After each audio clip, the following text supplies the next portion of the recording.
Bonsoir Olivier Dussopt, vous êtes le ministre du Travail, de l'Emploi et de l'Insertion. Merci de venir nous voir ce soir. Vous allez répondre à toutes les questions que se posent les Français sur la réforme des retraites qui a été présentée tout à l'heure, et elles sont nombreuses. Ils sont restaurateurs, infirmiers, agricultrices, chauffeurs-livreurs, indépendants, agents de la RATP et ont plein de questions à vous poser. Et il y a toujours le QR code pour joindre en direct le ministre et pour qu'il réponde en direct donc à votre question. On ne le voit pas s'afficher, mais vous le verrez tout à l'heure, je l'imagine bien. Rebonsoir Gaëtan Mélin. Rebonsoir Philippe Corbet. Bonsoir. Bonsoir Emmanuel Le Chypre. Merci d'être à mes côtés pour interviewer, pour interroger Olivier Dussopt. On a aussi appris, dans la foulée de la présentation de la réforme des retraites, qu'une journée de grève et de manifestation se profilait le 19 janvier. On va d'ailleurs écouter les responsables syndicaux tout à l'heure. Toutes les organisations syndicales se sont immédiatement réunies pour construire une réponse commune de mobilisation interprofessionnelle. Celle-ci prendra la forme d'une première journée de grève et de manifestation le 19 janvier 2023. C'est cette date syndicale qui donne le départ d'une puissante mobilisation sur les retraites dans la durée. Le fait que toutes les organisations syndicales soient d'accord pour dire on ne veut pas de cette réforme, ça permet des intersyndicales dans les entreprises, dans les professions, dans les établissements. Nous sommes déterminés à ce que ce projet de loi ne passe pas, et ça ne se passera pas qu'à l'Assemblée. À quel point craignez-vous cette journée du 19 janvier ? D'abord, je la respecte parce que le droit de grève, le droit de manifestation est un droit constitutionnel, et les partenaires sociaux ont le droit d'organiser de telles manifestations. Je crois que dans un moment comme celui-ci, ce qui est important, c'est de revenir au fond. De revenir au fond, de dire ce que nous faisons, de dire que depuis maintenant plusieurs mois, nous avons mené des concertations. J'ai reçu toutes les organisations syndicales, toutes les organisations patronales à plusieurs reprises. Mes équipes ont fait un travail d'instruction, d'examen de leurs propres propositions ou contre-propositions. Et nous avions finalement un seul objectif qui peut se réduire à deux mots. Le premier, c'est améliorer. Améliorer un système de retraite qui n'est pas juste, qui ne protège pas assez. On voyait juste avant le début de l'émission des retraités qui ont travaillé toute leur vie, qui ont des toutes petites pensions, et donc il faut améliorer les choses. Mieux tenir compte de la pénibilité au travail, mieux tenir compte des carrières longues. Puis le deuxième objectif, c'est d'équilibrer. Parce que si on est attaché, si nous sommes tous attachés à ce système de retraite, il faut réduire son déficit, il faut même l'équilibrer, supprimer ce déficit. Et l'objectif est très simple, c'est améliorer et équilibrer. Si vous améliorez sans équilibrer, ça n'est pas responsable parce que ça ne tient pas financièrement. Et si vous équilibrez uniquement sans améliorer, ça n'est pas juste. Donc nous recherchons ces deux objectifs, et les semaines qui viennent vont nous permettre, j'espère, de convaincre un maximum de Français. Vous maintiendrez la réforme coûte que coûte, quelle que soit la mobilisation, quelle que soit la mobilisation dans la rue ? Vous savez, la réforme sera examinée au Parlement, et ça n'enlève rien au respect que j'ai pour les partenaires sociaux et pour le rappel à des manifestations, à des mouvements. Aujourd'hui, je n'ai pas de boule de cristal. Je ne sais pas quelle est l'ampleur de la mobilisation. Ce que je crois... Mais si elle est forte, peut-être que vous reverrez votre copie ? Ce que je crois entendre, c'est que les Français savent que la réforme des retraites va se faire, et ils savent que d'une certaine manière, c'est un peu inéluctable. Non pas parce que la réforme des retraites, tout le monde se précipite pour vouloir la faire, mais parce que les Français se rendent compte de la manière dont les choses se passent. Et quand on voit les sondages, ils sont majoritairement contre le report de l'âge légal. Est-ce que vous ne craignez pas de créer une étincelle dans une atmosphère qui est déjà très tendue, de mettre le feu Deux choses peut-être pour expliquer. D'abord, quand je dis que tout le monde voit ce qui se passe, à la fin des années 70, vous aviez 3 Français qui travaillent pour un Français à la retraite. Et ce sont les cotisations de ceux qui travaillent qui payent les retraites et de ceux qui sont à la retraite. Quand vous cotisez pour votre retraite, vous ne mettez pas de l'argent dans une tirelire pour vos vieux jours. On reviendra sur le fond de la réforme. Je voulais d'abord qu'on parle de cette mobilisation qui se profile. La mobilisation, elle a aussi des réponses là. Il y avait 3 Français qui travaillent pour un retraité. Aujourd'hui, nous sommes à 1,7 Français qui travaillent pour un retraité. Donc, il y a besoin de faire quelque chose pour équilibrer les choses. Donc ça, c'est la première chose. La deuxième chose, c'est que les mêmes Français savent qu'ils souhaitent que les retraites soient de meilleure qualité et qu'elles soient préservées. Alors, est-ce qu'ils sont...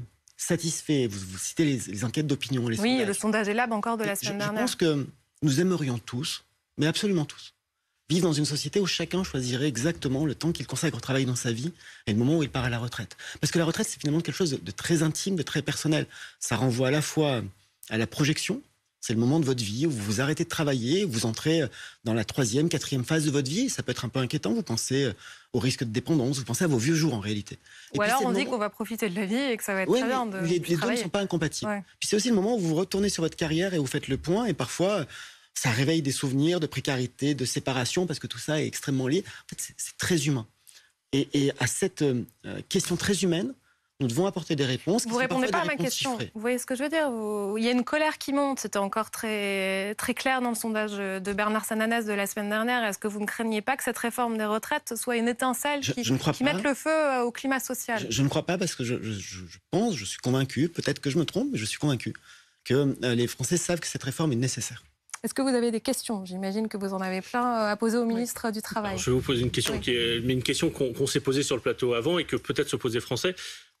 Le candidat Macron, la première ministre depuis plusieurs mois, part du principe que les deux autres hypothèses, à part l'augmentation de l'âge de départ à la retraite, l'augmentation des cotisations ou la baisse des pensions, sont écartées d'emblée. Pourquoi est-ce qu'au fond c'est une telle évidence selon vous? On a les retraités, j'allais pas dire les plus riches, mais en tout cas les retraités, l'écart entre les retraités et les actifs est plus faible en France qu'il n'est dans aucun autre pays européen, à part je crois le Luxembourg. Et par ailleurs, il y a cette hypothèse avancée par certains partis de gauche, par exemple, la possibilité d'augmenter les cotisations salariales et les cotisations patronales de quelques euros par mois. Oui, pourquoi ces deux hypothèses ont été d'emblée écartées comme des sujets qui ne pouvaient pas être envisagés? Alors, pardon, mais je souhaite bien du courage à qui que ce soit qui voudra baisser les retraites. Parce que baisser les retraites... Emmanuel Macron avait augmenté la CSG sur les retraités en 2017. Et nous sommes revenus sur cette décision. Mais il avait peut-être eu du courage en 2017 de le faire. Nous sommes revenus sur cette décision et nous avons aussi cette expérience qui fait qu'on peut être guidé. Donc baisser les retraites, c'est inconcevable. Mais d'une certaine manière, ça a été fait en 2017 par Emmanuel Macron. Mais je vous répète, monsieur Courbet, il disait que c'était un choix de courage, justement. Nous sommes revenus sur cette décision parce que nous en avons mesuré l'impossibilité. Donc c'est inconcevable de baisser les retraites. Inconcevable. Il n'est pas possible dans un système pour lequel on considère déjà que pour des hommes, des femmes qui ont cotisé toute leur vie avec des petits salaires au niveau du SMIC, on considère déjà que les pensions ne sont pas assez importantes, on va les relever, on ne va pas baisser les retraites dans le même temps, c'est inconcevable. Et puis il y a la question des cotisations. Augmenter les cotisations. Augmenter les cotisations. J'entends ceux qui disent c'est quelques euros. Sauf que c'est quelques euros en 2023. En 2023, si vous augmentez les cotisations de 60 euros par Français, par salarié et par an, vous pouvez réduire le déficit pour 2023. En 2030, c'est 460 euros. 460 euros, ça n'est plus quelques euros par mois. Et en plus, ça viendrait renchérir, alourdir le coût du travail, alors qu'on sait, c'est un constat, que le coût du travail en France est un des plus élevés en Europe et que les réussites industrielles, les créations d'emplois, les investissements que l'on connaît depuis maintenant plusieurs années, qui nous permettent de tenir face à la crise, qui permettent à notre économie de créer des emplois malgré les difficultés. Il faut toujours le rappeler, je suis ministre du Travail et c'est un élément de fierté collective de cette majorité. Entre 2017 et aujourd'hui, l'économie française a créé en net plus d'1 500 000 emplois, 1 700 000, 900 000 emplois depuis le début de la crise Covid. Si on nous avait dit ça au début de la crise Covid, personne ne l'aurait cru. Tout ça, c'est parce qu'on a réussi à gagner ce qu'on appelle de la compétitivité par rapport aux autres. Et augmenter le coût du travail par une augmentation des cotisations, c'est ruiner tous ces efforts. C'est absolument ruiné. Et ça représente 1%, 2% de coût du travail dans des entreprises qui ont des marges qui peuvent être à 2% ou 2,5%. Donc notre choix n'est pas celui-ci. Il y a une troisième alternative que vous n'avez pas citée, qui consiste à laisser filer le déficit et encore aggraver la dette. Ça n'est pas possible non plus, surtout quand les taux d'intérêt augmentent. Donc notre choix, c'est plus de travail. Plus de travail, c'est à la fois plus de monde qui travaille, c'est notre marche vers le plein emploi, c'est la volonté de tout faire pour qu'un maximum de Français travaillent, parce que non seulement ça permet d'aider, ça aide à équilibrer le système de retraite, mais surtout ça donne de l'autonomie, du pouvoir d'achat. Et je n'ai pas encore trouvé de meilleur outil, de meilleures possibilités d'émancipation, d'autonomie que le travail. Et puis de travailler un peu plus à l'échelle d'une vie, mais comme on l'a dit tout à l'heure avec la Première ministre, travailler plus longtemps, oui, mais pas tous au même rythme, pas tous dans les mêmes conditions. Nous allons tenir compte des carrières longues, de l'exposition à la pénibilité. Nous allons mieux traiter celles et ceux qui ont des carrières hachées, soit par la maternité, souvent des femmes, soit par la précarité. Et on revient à ce que je disais au tout début. C'est à la fois équilibré, parce que c'est absolument majeur, mais c'est aussi amélioré. Et cette réforme, elle porte beaucoup de progrès. Et vous êtes prêt à reculer sur quoi? Enfin, j'explique la question. On comprend qu'il y a toujours des possibilités de négociation. J'ai bien compris que la Première ministre ce soir, vous l'avez sans doute entendu, elle dit on reste ouvert à la discussion. Oui, c'est important comme phrase. Il y a plein de... Alors, quels sont les possibles leviers? Il y a plein de sujets sur lesquels nous pouvons avoir des discussions et nous pouvons avancer. Lesquels? Je prends 2 exemples. Un premier exemple qui est déjà connu. Nous avons entendu les groupes politiques, le groupe de la majorité présidentielle, mais aussi le groupe des Républicains, nous dire... relever les petites pensions, rehausser les petites retraites, c'est important pour les futurs retraités. Mais c'est bien de regarder la situation des retraités actuels et de faire en sorte que ceux qui ont cotisé toute leur vie au niveau du SMIC puissent avoir une retraite meilleure et améliorée. Nous allons le faire. c'est presque 2 millions de retraités actuels qui vont voir leur pension augmenter de plusieurs dizaines et parfois de plus de 100 euros. C'est une bonne chose. Et c'est la preuve que nous avons su écouter. Il y a un autre sujet qui apparaît, qui fait l'objet de débats depuis très longtemps, qui n'est pas simple à traiter, mais sur lequel nous pouvons avancer. C'est ce qu'on appelle la question des droits familiaux. Est-ce que lorsqu'on a un enfant, cela rapporte les mêmes avantages? C'est toujours compliqué de parler d'avantages quand on parle d'enfants, mais le même nombre de trimestres, les mêmes bonifications, selon qu'on est dans le public, dans le privé. Comment est-ce qu'on fait en sorte que les pensions de reversion, aujourd'hui il y a 13 règles différentes de pensions de reversion, ce sont des sujets sur lesquels on peut avancer. Puis il y a un dernier point que je veux souligner, parce que... Ah, il y a un troisième sujet. Troisième sujet, pardonnez-moi, mais depuis tout à l'heure vous me dites sur quoi est-ce que vous allez reculer, mais pourquoi voulez-vous qu'on recule? Si nous bougeons, c'est pour avancer, c'est pour Parce faire qu'en mieux. même temps, il y a une forte mobilisation. Vous voyez, il y a j'allais dire un jeu, c'est pas le bon terme, mais si la mobilisation est forte, jeudi prochain, si ça continue, vous ne pourrez pas dire on maintient la retraite telle qu'elle est. Vous ne pouvez pas... vous n'êtes pas forcé de reculer sur une réforme, vous pouvez l'améliorer, vous pouvez avancer. Mais il y a un sujet, par exemple, en termes d'amélioration, où il y a peut-être des choses à négocier. Vous donnez beaucoup d'importance à la médecine du travail dans, également, le sujet de la pénibilité. Or, on connaît l'état de délabrement de la médecine du travail. Donc, est-ce que, par exemple, apporter des garanties sur des moyens assez substantiel pour développer justement cette médecine du travail. Est-ce que ça, c'est pas une piste, par exemple et de la même manière, nous avons annoncé cet après-midi que nous allions créer des fonds de prévention, des fonds pour financer les actions de prévention. Dans la fonction publique hospitalière pour les métiers du soin, dans la fonction publique territoriale pour les métiers les plus pénibles de la fonction publique territoriale. Je pense par exemple à tous les personnels, souvent des femmes, qui s'occupent des enfants dans les crèches, dans la petite enfance. Ça, ce sont des choses sur lesquelles on peut avancer aussi. Vous parlez de médecine du travail. C'est un enjeu fondamental, et d'ailleurs, il est fondamental qu'il y ait une réforme des retraites ou pas. Pendant les derniers jours de l'année 2022, au moment de la fameuse trêve des conviseurs, le gouvernement a publié des décrets d'application d'une loi sur la santé au travail d'août 2021, qui va par exemple permettre aux infirmiers et infirmières de médecine du travail de réaliser un certain nombre de visites, de vérifications en lieu et place par délégation, ce qu'on appelle les pratiques avancées des médecins du travail, justement pour répondre aux difficultés qu'on peut avoir par rapport au nombre de médecins du travail. On va devoir avancer, si vous voulez bien. C'est très technique, c'est plein de... Bientôt, les Français ont plein de questions à vous poser. Des détails, c'est très complexe, et donc il faut la regarder avec beaucoup d'humilité pour à chaque fois qu'on le peut, avancer et apporter des solutions très concrètes. Gaëtane, une autre question. Oui, alors je voudrais que vous reveniez sur la retraite minimale à 85% du SMIC net, donc 1 200 € brut aujourd'hui. Vous dites que finalement, cette retraite, elle ne concernera que les personnes qui ont travaillé au SMIC, qui ont été rémunérés au SMIC tout au long de leur carrière et qui ont une carrière à taux plein. Ça veut dire qu'aujourd'hui, finalement, eh bien, les futurs retraités et même ceux qui sont actuellement retraités mais qui n'étaient pas au SMIC, qui ont aujourd'hui des toutes petites retraites parce que peut-être pour certains, ils étaient à temps partiel, en tout cas, ils n'auront pas droit à cette retraite minimum de 1 200 € brut. Les 1 200 € bruts pour lesquels nous nous engageons, c'est effectivement dans l'objectif de permettre ce niveau de retraite à quelqu'un qui a travaillé toute sa vie payé au SMIC. On sait que souvent, il y a des variations de salaire, mais ça permet d'avoir cette cible-là en termes d'objectifs politiques, sociaux, d'accompagnement. Quand on regarde les choses de manière beaucoup plus concrète, très technique, on va parler de choses extrêmement barbares parfois, de minimum contributif majoré, qui sont des éléments d'aide et pour permettre de relever le niveau des plus petites retraites.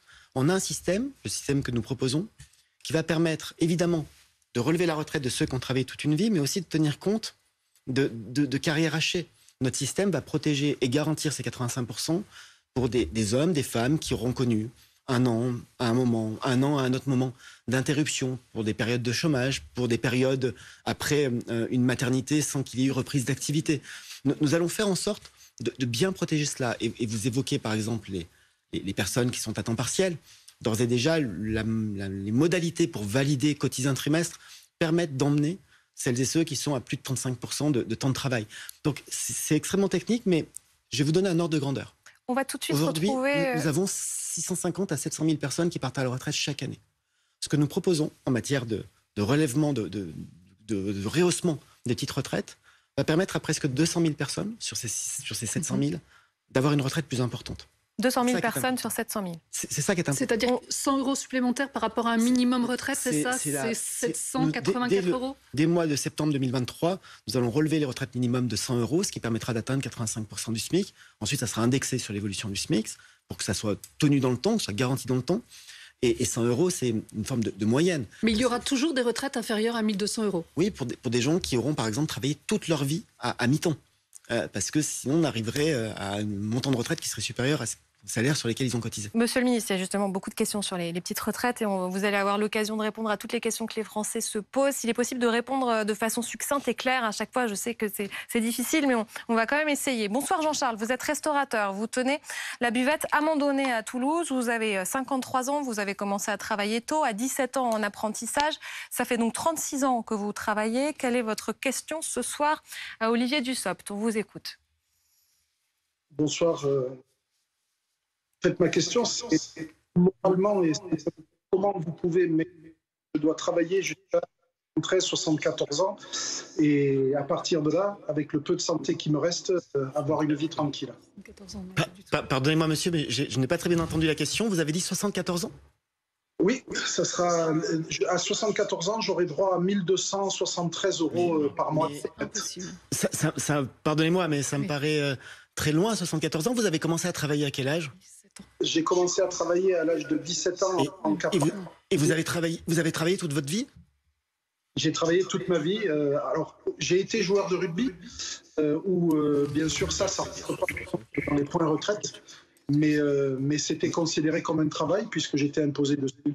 Mais vous aviez un contrat de travail avec des cotisations? Oui, mais pardon, c'est une question personnelle, hein, mais ça me surprend tellement, 74 ans, que... Mais j'ai été très surpris et très choqué. On a passé la semaine avec mon comptable à recalculer dans tous les sens.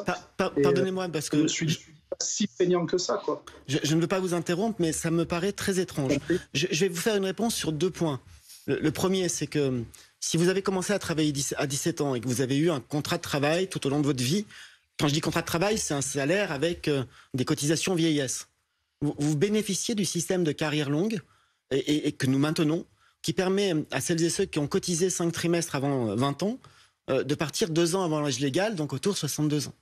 Par contre, ce qui m'interroge, mais je ne connais pas votre vie, votre dossier, je ne connais pas votre dossier de retraite. Ce sont les agents de la CARSAT qui pourraient... la CARSAT, c'est l'administration qui s'occupe des retraites, qui pourraient vous renseigner. La seule chose que je peux imaginer quand je vous écoute, c'est que les années que vous avez consacrées visiblement à du sport à très haut niveau ne soient pas des années considérées comme des années salariées avec des cotisations. Et dans ce cas-là, ça serait une vraie difficulté rencontrée. Et je ne sais pas vous répondre comme cela. Il faut voir ça avec les services. Et si vous le souhaitez, nous pouvons indépendamment, enfin hors antenne, si vous me permettez, regarder cela. Mais la seule explication que je vois à cette situation que vous décrivez serait que pendant des années, plus de 10 ans, vous ayez été rémunéré sans payer de cotisation retraite. Ça peut arriver, et je le répète, je ne connais pas votre vie, donc je fais très attention et je suis très prudent. Mais sinon, si vous avez travaillé à 17 ans en payant des cotisations au titre de l'assurance vieillesse depuis, vous bénéficiez du système de carrière longue pour ceux qui ont cotisé 5 trimestres avant 20 ans, avec un départ anticipé de 2 ans. Donc il faut qu'on regarde cela, parce que c'est très très surprenant l'idée de 74 ans. Donc vous allez vous regardez son dossier après, c'est ça? Oui, vous donne du travail ce soir? Je ne veux pas faire croire, pardon, parce que c'est mon côté un peu rigoriste. Je ne veux pas faire croire que on résout les dossiers parce qu'on les regarde au niveau du ministère, de mon cabinet, de moi-même. Mais c'est tellement, pardon, hein, monsieur, mais c'est tellement surprenant cette perspective de 74 ans, ça me paraît tellement impossible en réalité qu'il y a forcément quelque chose de compliqué. Et peut-être, mais je dis bien peut-être, que les rémunérations que vous aviez comme sportif professionnel ou semi-professionnel au rugby, je crois que vous l'avez dit, n'étaient pas assujetties à cotisation. C'est la seule explication que j'imagine. Mais si vous voulez bien, on fera regarder ça par nos services. Et on suivra ça évidemment avec vous, hein, Jean-Charles. Vous nous donnerez des nouvelles. On va suivre votre dossier qui nous étonne ce soir. Merci de nous avoir adressé votre question. Il y a aussi Yannick qui est avec nous. Bonsoir Yannick, vous êtes conducteur de RERB, vous êtes aussi délégué syndical CGT, vous avez 40 ans, vous avez commencé à travailler à 16 ans en contrat d'apprentissage, vous êtes devenu titulaire en 2002 à 19 ans. Quelle est votre question? Oui, bonsoir monsieur le ministre. Bonsoir monsieur. Comme vous le savez, notre régime spécial de retraite comporte plusieurs tabous afin de mieux prendre en compte la pénibilité des différents métiers. Comment expliquez-vous à des agents qui sont entrés à la régie, connaissant les contraintes, mais également cette petite compensation, qu'il va falloir qu'ils travaillent plus? Alors, je vais l'expliquer de manière aussi claire que possible, parce que je pense que c'est un des sujets compliqués. Et quand c'est compliqué, il faut dire les choses très directement. D'abord, dans un cas comme le vôtre, mais à travers vous, tous vos collègues, vous êtes agent de la RATP, vous avez un régime spécial, à la fois un statut et un régime spécial de retraite. Vous le gardez. Vous le gardez. Par contre, les nouveaux agents, ceux qui seront embauchés à partir du 1er septembre 2023, seront affiliés pour l'assurance vieillesse au régime général et cotiseront comme l'ensemble des Français. Pourquoi est-ce que nous faisons ça? Parce que nous considérons qu'il y a une forme d'équité. Aujourd'hui, par exemple, les agents de la RATP, je sais que c'est différent selon métro, bus, etc. Mais l'âge moyen de départ d'un agent de la RATP à la retraite, c'est 56 ans et 10 mois. C'est en augmentation depuis la réforme de 2010, mais on a 56 ans et 10 mois. Comment est-ce qu'on peut expliquer à quelqu'un qui est conducteur de bus ou de métro à Lyon, à Bordeaux ou à Marseille, que lui part à 62 et demain à 64 ans? Cette différence n'est pas compréhensible. Donc ça, c'est pour l'avenir. Pour revenir à votre situation et notamment à vos collègues que vous avez décrits en disant ils sont entrés à la RATP avec un contrat qui a été signé et ce contrat prévoit un régime spécial. Les contrats signés sont des contrats signés. Donc ils vont être maintenus. Par contre, nous allons faire la même chose qu'après la réforme de 2010. Après la réforme de 2010, la direction de la RATP a discuté, négocié avec vos organisations syndicales pour mettre en place ce qu'on appelle une période de convergence qui fait que depuis 2010, l'âge moyen de départ et l'âge légal de départ des agents de la RATP a augmenté de 2 ans comme l'ensemble des Français. Avec la réforme que nous portons, la RATP, la direction de la RATP va discuter avec vous, organisations syndicales, si vous êtes syndiqués, mais en tout cas ce sont eux qui vous représentent, pour voir comment, à partir de 2025, on met en place une deuxième période de convergence pour que progressivement, l'âge de départ légal, qui est le vôtre, celui du régime spécial, soit aussi augmenté de 2 ans de manière progressive comme l'ensemble des Français. Donc il y a une différence entre ceux qui sont déjà agents et qui ont signé un contrat avec un régime spécial de retraite sur lequel on ne revient pas, c'est ce qu'on appelle la fameuse clause de grand-père, et puis les futurs embauchés qui seront affiliés au régime général. On a une question justement par QR code sur la clause du grand-père. On va la regarder ensemble, c'est-à-dire qu'on vient de la recevoir, celle de Mathilde. Pourquoi appliquer la clause du grand-père uniquement aux fonctionnaires et non pas à tous les salariés? Parce que les fonctionnaires ne sont pas tous concernés. Et ceux qui sont concernés par ce qu'on appelle la clause de grand-père, ce sont uniquement les régimes spéciaux. Et quand je parle de régimes spéciaux, ce sont ceux que nous visons par la réforme, c'est-à-dire le régime spécial de la RATP, monsieur a témoigné, celui des industries électriques et gazières, celui des clercs et employés de notaire, celui de la Banque de France, celui du Conseil économique et social. Ça ne concerne pas celui de la SNCF, puisque c'est une réforme qui a déjà eu lieu. Et pas celui des avocats non plus, pas celui de la Comédie Française, pas celui de l'Opéra de Paris. Pardon, monsieur Corbet, mais l'Opéra de Paris et la Comédie Française sont des régimes spéciaux que nous ne touchons pas.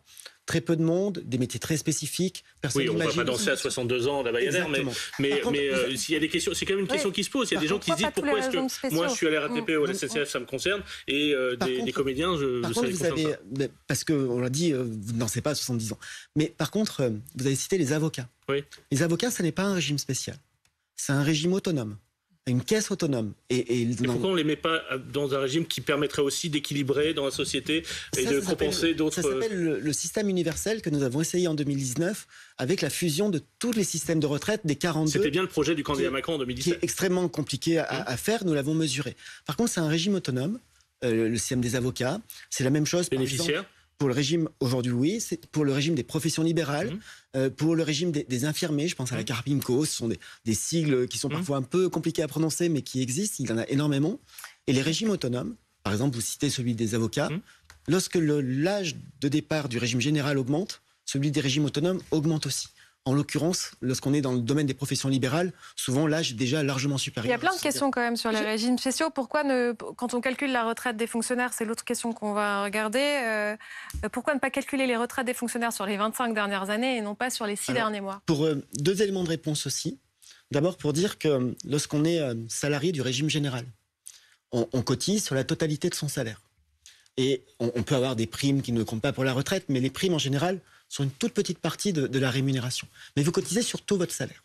Lorsque vous êtes fonctionnaire territorial dans les communes, les mairies, les départements, dans les hôpitaux ou pour l'État, vous ne cotisez que sur une seule partie de votre salaire, parce que votre rémunération est composée de ce qu'on appelle, pardon, parce que j'ai été ministre de la fonction publique, à la fois ce qu'on appelle la part indiciaire, c'est le nombre de points d'indice, puis la part indemnitaire, c'est des primes. Vous ne cotisez pas sur les primes. Et donc, ça n'est pas du tout la même assiette de cotisation.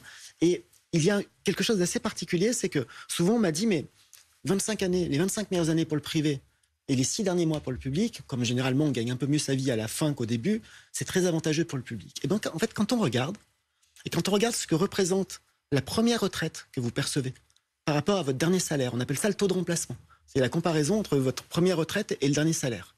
Bien, figurez-vous que dans le public, il est inférieur au privé. Parce que justement, les primes ne comptent pas et qu'il y a beaucoup de primes dans la rémunération des fonctionnaires. Il y a une question de Gaëtan M. Oui. Pourquoi avoir choisi de ne pas aligner les régimes spéciaux sur le régime général et finalement d'appliquer cette clause du grand-père pour les nouveaux entrants et donc eux partiront à 64 ans? Mais c'est ce que nous faisons. Non, mais pourquoi justement? Pourquoi ne pas aligner les régimes spéciaux? Pourquoi ne pas dire aux agents comme monsieur qui nous a interpellés qu'ils passent à 64 ans? Parce que nous considérons que lorsque, par exemple, je reprends le témoin précédent, je suis désolé parce que j'essaie de me souvenir de son prénom. Yannick. Et donc, qui est agent de la RATP, il l'a dit lui-même, quand il s'est engagé, qu'il a signé son contrat, il a signé un contrat. Et le contrat, il s'est engagé lui, mais la RATP s'engageait aussi.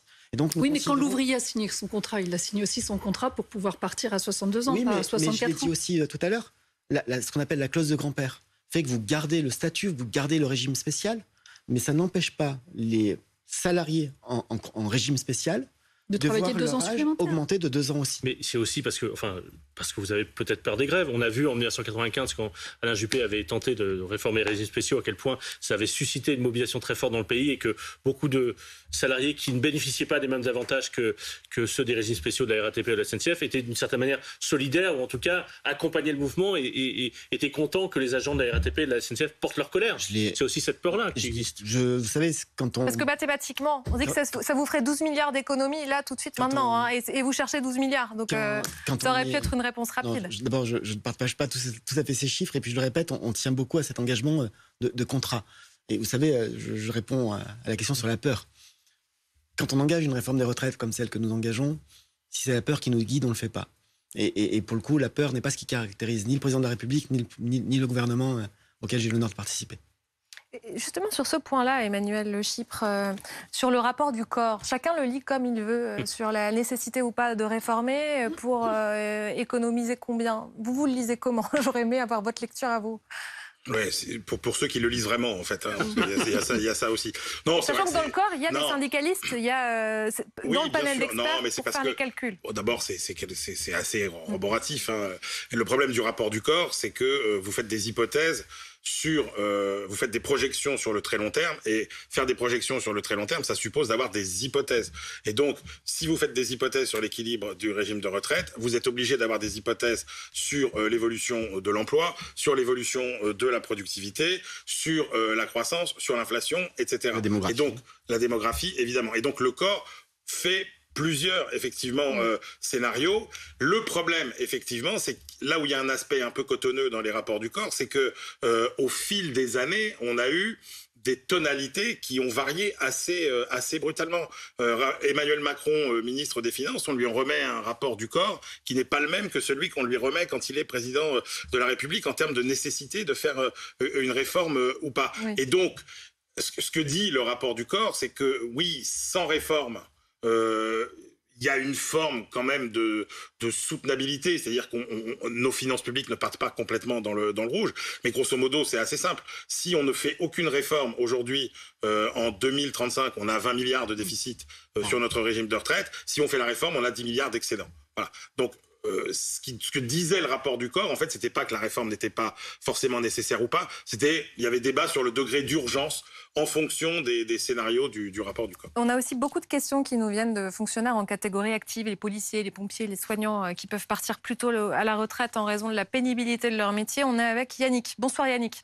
Vous êtes dans la BAC, vous travaillez dans la BAC, vous êtes délégué du syndicat Unité SGP Police. Vous avez commencé à travailler à 20 ans. Aujourd'hui, vous avez 41 ans. Quelle est votre question à Olivier Dussopt? Eh bien, écoutez, bonjour Monsieur le Ministre. Bonjour Monsieur. Permis de poser une question. En fait, je suis rentré dans l'administration effectivement il y a 20 ans. Je devais partir en retraite à 51 ans à taux plein. Les différentes réformes de vos prédécesseurs ont fait que aujourd'hui c'est 57 ans. La difficulté du métier, qu'on connaît, on fait malheureusement la une des médias régulièrement, nos cycles de travail décalés, un coup de nuit, un coup de jour, les rappels sur les repos et autres font que, quand j'en parle à mes collègues, on a vraiment du mal à se projeter, à travailler 2 ans de plus sur le terrain. Et ma question, elle est très simple en fait. Comment pouvez-vous imaginer des fonctionnaires de police comme moi, par exemple, en brigade anticriminalité, courir après des délinquants à l'âge de 59 ou 60 ans pour ceux qui sont rentrés plus tard? Alors, votre question est très juste et je vais essayer d'y répondre le plus clairement possible. Quand vous parlez de catégorie active, pour que tout le monde comprenne bien, vous avez la possibilité de partir avec 5 ans d'anticipation lorsque vous avez validé 17 ans dans ce qu'on appelle un corps actif. Les policiers sont un corps considéré comme actif en catégorie active et donc après 17 ans 27 ans, pardonnez-moi, vous pouvez valider le départ anticipé. Ça, c'est une réalité que nous allons maintenir, c'est-à-dire que les 27 ans ne bougent pas pour maintenir le départ anticipé de 5 ans. Effectivement, quand l'âge de départ légal passe de 62 à 64 ans, l'âge de départ passe de 57 à 59. Qu'est-ce que nous constatons aujourd'hui? Nous constatons une première chose, c'est que beaucoup de vos collègues qui arrivent à l'âge de la retraite ne partent pas le jour des 57 ans.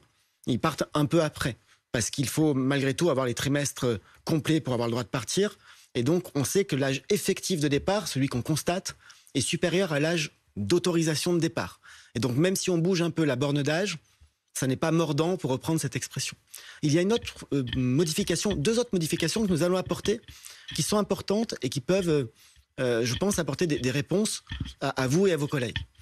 Vous êtes policier, vous êtes, j'espère en tout cas très heureux d'être policier, vous envisagez de le rester jusqu'à la fin de votre carrière. Vous avez aussi des collègues qui ont pu travailler par exemple 15 ans dans un service de surveillance de la douane ou comme surveillant pénitentiaire, et puis rejoindre la police pour 15 ans.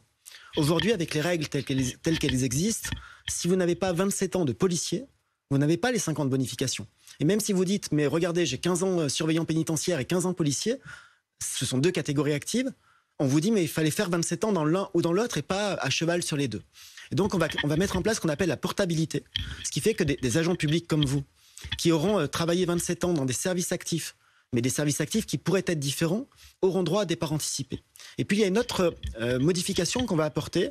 C'est quelque chose que travaille mon collègue chargé de la fonction publique, Stanislas Guérini. C'est qu'aujourd'hui, pour pouvoir partir à 57 ans aujourd'hui, de manière anticipée, vous devez, au moment où vous demandez à partir, être policier en catégorie active. Parce qu'il existe ce qu'on appelle la clause d'achèvement. La clause d'achèvement, c'est une clause qui vous oblige à être dans le corps en catégorie active au moment où vous demandez votre départ. Nous, ce qu'on va faire, c'est qu'on va dire que si par exemple à 52, 53 ans, 54 ans, vous avez la possibilité d'aller vers un poste qu'on qualifie de plus sédentaire, c'est-à-dire pas catégorie active dans votre administration, mais pas forcément en active. Les 27 ans que vous aurez fait, ou les plus de 27 ans que vous aurez fait, vous n'en perdrez pas le bénéfice. Aujourd'hui, si à 50 ans, vous décidez, vous trouvez une affectation dans un bureau, on va vous dire, dommage, mais il faut rester jusqu'à 62, voire 64 bientôt, parce que vous n'êtes plus dans le corps actif. Nous, ce qu'on dit, c'est qu'une fois que vous aurez fait vos 27 ans, à l'échelle de votre carrière, le droit au départ anticipé, il sera acté, garanti, même si vous ne finissez pas votre carrière dans un corps dit actif, pour reprendre votre expression, en courant après des délinquances qui nous est bien utile. Donc on apporte aussi des aménagements pour faciliter ces fins de carrière. Yannick, on vous écoute. Que répondez-vous à Monsieur le Ministre? Alors, je vais lui répondre que le 1/5e, effectivement, on marquait donc 5 ans de bonification. Mais quand je suis rentré il y a 20 ans, je les marquais déjà ces 5 ans. Sauf qu'entre mon entrée il y a 20 ans, et aujourd'hui, je vais travailler quasiment 10 ans de plus. Et pourquoi est-ce qu'on ne réévalue pas sur un 5e? Pourquoi on ne le prolonge pas jusqu'à 7 ans, par exemple? Parce que moi, j'aurais travaillé quasiment 25% de plus le long de ma carrière. Pourquoi ne pas le réévaluer un petit peu pour augmenter un petit peu ça? Parce que la difficulté du métier, elle est réelle. On le voit tous les jours dans les médias. Notre difficulté, elle ne cesse d'augmenter pour nous. C'est un sujet technique et parfois, sur des questions aussi pointues que celle-ci, on peut ne pas savoir. Donc, je préfère vous dire que je préfère vous dire que je ne sais pas plutôt que de vous répondre une bêtise. Je sais que mon collègue chargé de la fonction publique travaille pour supprimer la dégressivité du 5e de bonification.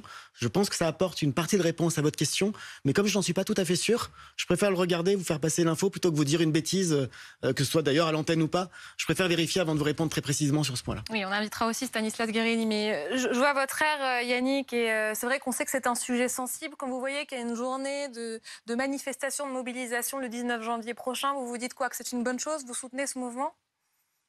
C'est une évidence et je serai dans la rue et j'ai parlé avec la plupart des collègues qui j'en ai discuté. On sera tous dehors pour manifester et pour maintenir notre droit à la retraite qui encore une fois, je vous le redis, en 20 ans, ma carrière a déjà augmenté de 6 ans. Donc là, elle va augmenter de 8 ans alors que j'aurais travaillé 20 ans. Donc c'est exponentiel, c'est insupportable. Et vous allez allonger donc la durée de l'âge, effectivement, mais la durée des cotisations aussi augmente. Donc de fait, forcément, ça tout va ensemble. Pardonnez-moi, parce que c'est une réforme qui a été votée en 2013, je m'en souviens bien. Oui, je l'ai voté, donc c'est pour ça que je dis que je m'en souviens bien. Et pour passer de 42 à 43 annuités, et nous allons atteindre ce rythme, cet échelon de 43 un peu plus vite que prévu. C'est aussi une manière pour nous, parce qu'il faut dire les choses telles qu'elles sont, de financer la meilleure prise en compte de la pénibilité, de financer le maintien d'un certain nombre de choses qui permettent d'accompagner aussi les fins de carrière. Mais je vous reviendrai, si vous le voulez bien, sur la question de la bonification, parce que je vous le dis, je préfère ne pas répondre plutôt que de vous dire une bêtise. Et vraiment, j'insiste sur ce point parce que j'ai vu que vous étiez un petit peu sceptique. Il est plus que sceptique, il va manifester la semaine prochaine. Monsieur, en plus, est syndicaliste, donc je respecte son engagement. Mais sur la question de la fin... Tout le monde, un peu ministre. Même les non-syndiqués me disent qu'ils iront dans la rue parce que c'est un sujet qui touche vraiment tous les fonctionnaires. Chacun fera bien comme il veut, ça s'appelle la démocratie et la liberté.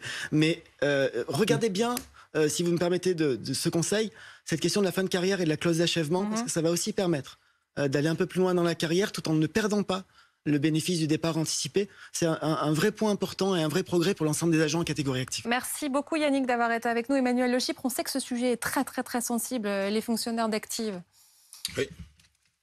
Oui, alors effectivement, oui, parce que c'était effectivement des droits qui étaient assez avantageux.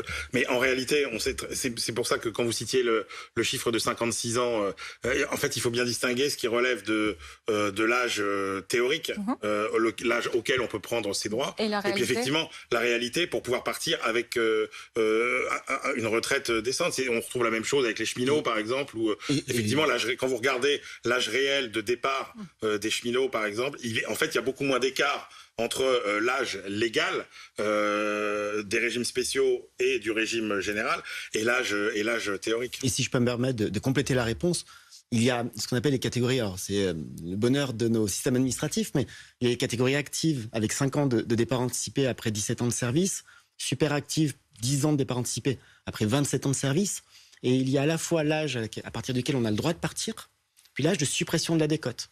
Et cet âge de suppression de décote, qui est à 57 ans, c'était aussi l'exemple qui était rappelé par monsieur, nous n'allons pas le bouger. C'est un des éléments importants de la réponse parce que dans le régime général, départ à 62 ans, âge de suppression de décote à 67, nous allons passer l'âge de départ à 64, mais nous maintenons l'âge de suppression de décote à 67 et c'est très parallèle, très symétrique pour tous les catégories actives. Donc il y a de fortes chances, en tout cas je le souhaite, y compris pour lui, que les inquiétudes de monsieur trouvent des réponses dans le texte quand nous allons passer au Conseil des ministres. On va maintenant retrouver un autre Français qui a plein de questions à vous poser. Yann Eveillot, bonsoir, vous êtes auto-entrepreneur. Vous êtes jeune, Yann, vous avez 26 ans, vous êtes indépendant, 25. Alors, moi j'avais 26, vous allez nous dire ce qui est vrai. Vous êtes indépendant depuis 2020. Quelle est votre question au ministre ? Alors, bonsoir à tous, bonsoir monsieur le ministre. Bonsoir, pour répondre à votre question, j'aurai 26 ans le 19, le jour de la grève, bien évidemment. Bon anniversaire, ça va être sympa. Bien sûr. Alors du coup, moi aussi j'ai une question qui porte sur évidemment la réforme des retraites, mais avec une particularité sur les jeunes et surtout sur l'idée qu'en réalité on ne mesure pas réellement l'impact de nos choix professionnels sur la retraite qu'on aura plus tard. Donc en tant que jeune, auto-entrepreneur, pouvant changer de statut plus souvent que l'ancienne génération en réalité, j'ai une question qui est plutôt simple. Comment seront calculés les droits à la retraite ? Parce que par le fond, on le sait, certains mois sont plus importants que d'autres. Donc, est-ce qu'ils serviront de base sur les 25 meilleures années, je ne sais pas, par un système de points ? Et cette information, en réalité, elle manque encore beaucoup de clarté pour beaucoup de personnes qui sont dans ma situation. Et je pense que ça permettrait d'éclairer un peu plus. Nous ne modifions pas les règles de calcul en réalité. Il n'y a pas je parle de la pension de base. Il n'y a pas de système de points. Nous restons sur les modalités de calcul. Donc, si vous êtes auto-entrepreneur et donc indépendant, vous devez être affilié au régime des indépendants ou au RSI, peut-être plutôt le RSI, avec les mêmes modalités de calcul que nous allons conserver. Et donc, nous allons tenir compte des meilleures années de votre carrière, les 25 meilleures années. Vous pouvez changer de régime. Et si vous changez de régime, la Caisse nationale d'assurance vieillesse sert un peu d'interopérateur pour reconstituer votre carrière. Et nous avons un certain nombre d'outils qui se développent de plus en plus. Et d'ailleurs, à l'occasion de la réforme, nous allons créer un nouvel outil. La Caisse nationale d'assurance vieillesse va créer un nouvel outil, justement pour permettre des simulations et vous dire à tel ou tel moment de votre vie, vous permettre de savoir quels sont les trimestres que vous avez cotisés, quelles sont les premières estimations que vous pouvez avoir. Je fais juste une parenthèse et je la fais en réalité en vous souhaitant qu'elle ne s'applique pas à vous. On a parlé tout à l'heure de la retraite minimum. La retraite minimum que nous voulons garantir à 85% du SMIC, c'est une retraite minimum pour ceux qui ont fait une carrière complète en travaillant avec de petits revenus. Donc vous êtes très jeune, vous êtes indépendant, je vous souhaite de gagner plus d'argent que le SMIC et de ne pas être concerné par la retraite minimum le jour où vous prendrez vos droits à la retraite. Par contre, derrière la situation des indépendants comme vous l'êtes, il y a aussi des gens qui aujourd'hui approchent de la retraite, qui ont connu parfois des mauvaises années, qui ont pu connaître des creux, des moments où ils n'arrivaient plus à cotiser. Et le système de protection à 85% du SMIC ne va pas s'appliquer qu'au régime salarié. Il va s'appliquer aussi aux indépendants, il va s'appliquer aux agriculteurs, il va s'appliquer aux artisans, aux commerçants. Et c'est un niveau de protection que l'on met pour ceux qui auraient fait une carrière complète comme indépendants et qui n'arriveraient pas à avoir une retraite suffisante. Mais je le répète, vous êtes très jeune, vous travaillez depuis longtemps. D'ailleurs, vous serez vous aussi éligible, je pense, si vous avez cotisé 5 trimestres avant 20 ans ou avant 18, éligible au système de carrière longue. Et je vous souhaite de bien réussir votre vie et votre carrière pour que votre niveau de pension ne soit pas calculé au niveau du minimum de retraite. Je vous laisse répondre, Yann. Est-ce que vous êtes satisfait de l'éclairage qui est fait par Monsieur le ministre ou est-ce que vous avez une précision à demander ?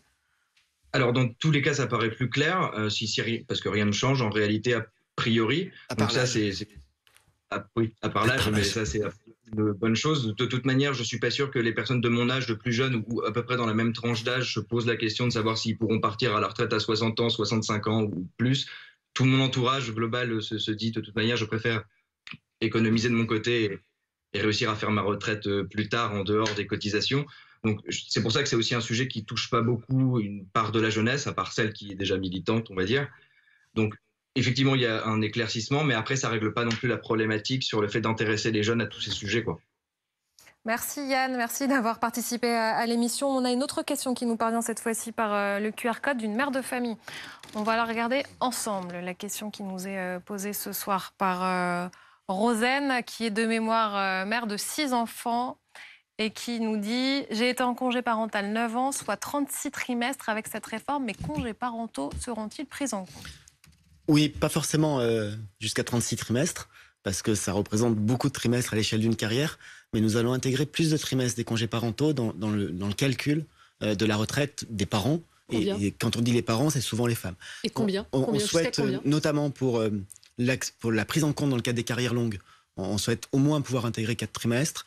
Sur la question de l'accès à la retraite minimum, puisque c'est à condition d'avoir une carrière complète, on souhaite aussi pouvoir intégrer 4 trimestres. Puis par ailleurs, et cette dame un peu en témoignait, il y a des systèmes de bonification, il y a des systèmes de validation pour le calcul de la retraite au-delà des dispositifs carrière longue ou des dispositifs de minimum de retraite que nous ne modifions pas, donc elle continuera à bénéficier des mêmes avantages, en tout cas des mêmes bonifications, parce qu'il ne s'agit pas d'avantages, il s'agit de bonifications que lui procuraient ces différentes maternités. Mais sur le congé parental en lui-même, en fait, une personne qui s'est arrêtée 1 an, 2 ans, 3 ans, ça ne valide pas des trimestres Ça peut les valider sans les cotiser. Nous allons faire en sorte qu'ils soient pris en compte pour la question de l'accès au droit à la carrière longue et au départ anticipé, ainsi que pour ceux qui ont des toutes petites retraites, pour l'accès au minimum de retraite. Oui, mais la carrière longue, c'est avant 18 ans, avant 20 ans. Mais vous pouvez avoir souvent des femmes, il y a des hommes qui prennent des congés parentaux, mais ce sont très souvent des femmes qui vont valider, par exemple,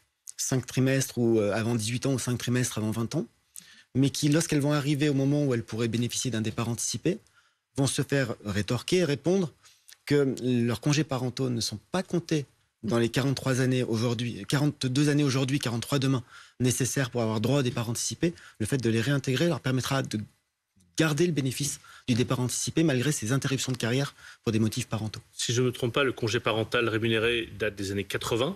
Si des femmes, par exemple, qui sont proches de la retraite, avaient pris du temps entre guillemets pour s'occuper de leurs enfants sans avoir un congé parental avant 1984, est-ce qu'il y a une manière de calculer ça ? Ça concerne peu de gens, puisqu'en fait, comme la réforme ne s'applique à partir de gens nés en 1961, ça va conseiller... Ça concerne effectivement très peu de gens. Il n'y a pas de disposition qui permette de le réintégrer. Par contre, ça renvoie à 2 choses. La première, c'est que la manière dont nous mettons en place le niveau minimum de retraite permet de mieux protéger ceux qui ont eu ce qu'on appelle des carrières hachées. Et ça peut couvrir des périodes d'interruption sans congé parental rémunéré, comme vous l'avez dit. Ça, c'est la première chose. Puis la deuxième chose, je l'ai évoqué tout à l'heure, au début de l'émission, c'est que cette question de ce qu'on appelle les droits familiaux autour de la prise en compte du congé parental, des trimestres de bonification liés à des maternités, des règles de pension de réversion.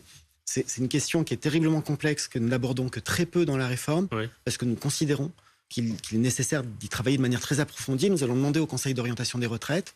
Je sais que les parlementaires sont aussi très intéressés de pouvoir avancer sur ce sujet-là. C'est-à-dire que c'est quoi? C'est renvoyé à beaucoup plus tard? Beaucoup plus tard, pas nécessairement, mais on a besoin de travailler, de poser aussi un certain nombre de consensus, parce que dès lors que vous touchez à ce qu'on appelle les droits familiaux, vous avez aussi une ouverture de débat sur la politique de natalité, sur les politiques familiales. C'est d'une grande complexité. Je disais tout à l'heure, je crois, quand on parle de pension de réversion, ça parle à beaucoup de gens, parce qu'on connaît tous quelqu'un qui bénéficie de tout ou partie d'une pension de réversion. Ce qu'on n'imagine pas, c'est qu'il y a 13 règles différentes en fonction des régimes et des situations. Justement, pour compléter ça et pour revenir sur une question qu'on évoquait tout à l'heure, pour ceux qui sont aujourd'hui retraités et qui vont pouvoir bénéficier, ça a été annoncé par la Première ministre, d'une retraite équivalent à 85% du SMIC. Concrètement, comment ça va se passer pour ceux qui nous regardent et qui ont 75, 80, 85 ans, ou qui ont des parents qui ont 75, 80, 85 ans? Comment faudra-t-il faire pour obtenir cette revalorisation? Est-ce qu'il faudra déposer un dossier et donc retrouver des fiches de paye des années 60-70? Ou est-ce qu'il ça sera signer un papier sur la bonne foi? Ou comment ça va se passer concrètement, techniquement? Techniquement, la Première ministre l'a dit cet après-midi. Cette mesure de revalorisation des toutes petites retraites, mais ça concerne presque 2 millions de personnes. Oui, c'est loin d'être négligeable. Et là aussi, beaucoup de femmes qui parfois avaient pris des années sans rémunération pour s'occuper des enfants. C'est une mesure qui est souhaitée par les groupes de la majorité présidentielle, par le groupe des Républicains qui nous l'a dit, qui l'a exprimé publiquement. Et nous avons dit, la Première ministre a dit cet après-midi, que pendant les jours qui viennent, puisque ça n'est pas dans notre copie initiale, nous allons travailler avec les différents groupes pour voir les bonnes modalités techniques. Par contre, il y a une chose qui est absolument sûre, c'est qu'il faut que ce soit les caisses de retraite qui fassent la démarche de revalorisation. Nous n'allons... Automatiquement. Mais oui, et d'abord, ce sont les caisses de retraite qui connaissent et qui peuvent avoir accès, même si parfois ce n'est pas numérisé, ce qui nécessite un peu de temps, mais qui peuvent avoir accès à ce qu'on appelle la reconstitution des carrières. Puis vous avez évoqué quelques exemples. Vous avez parmi ceux qui vont être valorisés, parmi celles qui vont être valorisées, vous avez des retraités qui peuvent être très âgés, qui peuvent être fatigués, qui peuvent être un peu loin de toutes ces questions administratives, qui n'ont pas nécessairement tout gardé. Donc ça va être automatique. Il faut que ce sont les caisses de retraite. Vous allez simplifier au maximum. Automatique, il n'y aura pas de demande à faire. C'est aux caisses de retraite de le faire et de le préparer. Sur la non prise en compte de trimestre, il y avait aussi un cas qui a émergé, c'est celui des gens qui avaient fait des travaux d'utilité collective. Alors je t'interromps Emmanuel parce qu'on aura un témoignage tout à l'heure et donc on y répondra très concrètement. C'est bien, ça nous permet de faire un teasing. On voulait aussi s'arrêter sur les contradictions dans les discours d'aujourd'hui quand on les compare à ceux d'hier. On pourrait parler du vôtre, on pourrait aussi parler de celui d'Emmanuel Macron. Attention, archive. Tant qu'on n'a pas réglé le problème du chômage dans notre pays, franchement, ce serait assez hypocrite de décaler l'âge légal. Je veux dire, quand aujourd'hui on est peu qualifié, quand on vit dans une région qui est en difficulté industrielle, quand on est soi-même en difficulté, qu'on a une carrière fracturée, bon courage déjà pour arriver à 62 ans. C'est ça la réalité de notre pays. Et alors on va dire non, il faut maintenant aller à 64 ans. Vous savez déjà plus comment faire après 55 ans. Les gens vous disent les emplois c'est plus bon pour vous. C'est ça la réalité. C'est le combat qu'on mène. On doit d'abord gagner ce combat avant d'aller expliquer aux gens, mes bons amis, travaillez plus longtemps. C'est le délai légal. Ce serait hypocrite. Quand on contextualise, Philippe Corbet, vous me le disiez, c'est juste après le mouvement des Gilets jaunes. C'est en avril 2019, donc c'est une grande conférence de presse qu'il donne au moment où le mouvement des Gilets jaunes s'est un peu calmé, mais d'une certaine manière, il se fait l'écho là aussi de ce qui s'est passé dans le pays dans les mois précédents, et au fond, il dit qu'il y a une forme d'hypocrisie à l'idée de vouloir augmenter l'âge légal de 2 ans, alors même qu'il y a beaucoup de gens qui s'approchent de l'âge de la retraite et qui sont au chômage. Mais sauf que ça ressemble à une énorme contradiction aujourd'hui. Vous avez vu que c'était en avril 2019. Oui, d'ailleurs, on vient de le dire. Oui, à une époque où le chômage était à 9%. Aujourd'hui, il est à 7,3%. Depuis, nous avons créé 1 200 000 emplois. Et dans ce que dit le président, il dit le premier défi, la première chose à faire, c'est la question du plein emploi et de la lutte contre le chômage. C'est ce que nous avons fait. Et nous avons encore du travail. Nous sommes à 7,3% de chômage. C'est le plus bas taux depuis des années et des années. Et c'est tant mieux. C'est une bonne nouvelle. Tout le monde devrait s'en féliciter. De la même manière que nous n'avons jamais eu autant de Français au travail qu'aujourd'hui. Nous avons 68,5% des Français de 15 à 64 ans qui sont au travail. C'est la première fois depuis 50 ans, depuis 72. Donc c'est une bonne nouvelle pour l'économie. Et c'est parce que cette bonne nouvelle est importante et qu'elle est là, parce que la bataille de l'emploi, nous sommes en train de la gagner, parce que nous avons là aussi un nouveau contexte avec, ça a été dit tout à l'heure par Emmanuel Le Chypre, des rapports du Conseil d'orientation de retraite qui pointent des déficits dès 2027. C'est 12,5 milliards d'euros par an. Et dans l'hypothèse où le chômage continue à baisser, qu'il faut apporter des réponses qui peuvent effectivement être... Il y a aussi ce que vous disiez en 2010 vous-même, quand vous étiez député socialiste. On va regarder quand même, vous connaissez la séquence par cœur. Mais on l'a déjà passé plusieurs fois. On aime bien aussi la regarder. La volonté de l'âge de la retraite est doublement injuste. Injuste car elle écarte d'emblée la recherche d'autres recettes, et notamment la mise à contribution de l'ensemble des revenus, et en particulier ceux issus du capital. Ma question est double, mais elle est très simple. Allez-vous réellement prendre en compte les propositions des différents partenaires sociaux, ou allez-vous imposer une réforme déjà décidée par l'Élysée? Allez-vous, oui ou non, reculer l'âge de la retraite de 60 à 63 ans? Alors, vous allez me dire quoi? J'ai changé.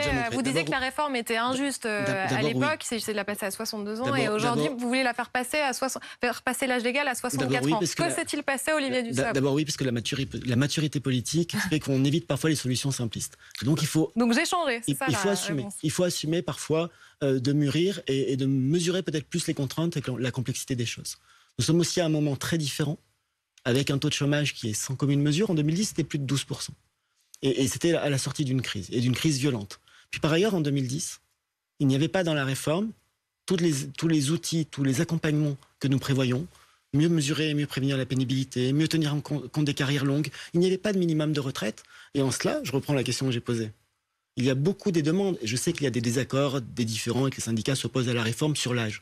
Mais il y a beaucoup de demandes des syndicats sur tous les autres aspects que nous avons satisfaits. D'une certaine manière, je répondais à cette question aussi. Oui, mais la mobilisation est maintenue. Je vois que tout le monde s'agite. Précision sur le chômage, notamment le chômage de ceux qui voient arriver l'âge de la retraite.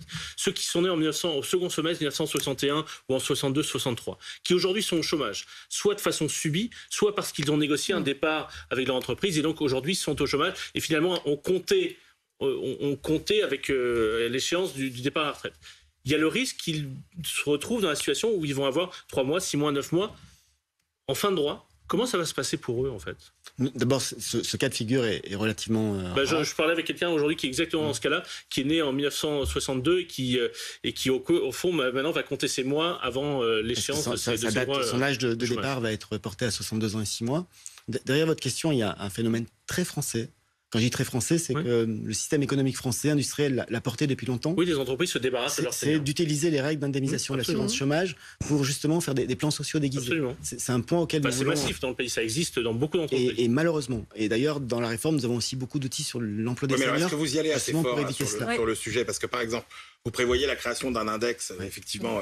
Mais qu'est-ce qu'il y a de contraignant là-dedans? C'est-à-dire que est-ce qu'éventuellement vous prévoyez des sanctions contre les entreprises qui ne joueront pas le jeu sur l'embauche des seniors ou qui gardent leurs seniors? L'index que nous allons créer, un index qui va permettre de mesurer l'implication des entreprises pour l'emploi des seniors, justement pour éviter les comportements qu'on évoquait il y a quelques secondes. Et ensuite, il se passe quoi quand ils ne le font pas? Vous les sanctionnez comment? Si l'entreprise refuse de renseigner l'index, de rendre public ses résultats sur les indicateurs, il y aura une sanction financière. Ah, il y aura une sanction financière. Et de quelle sanction on parle?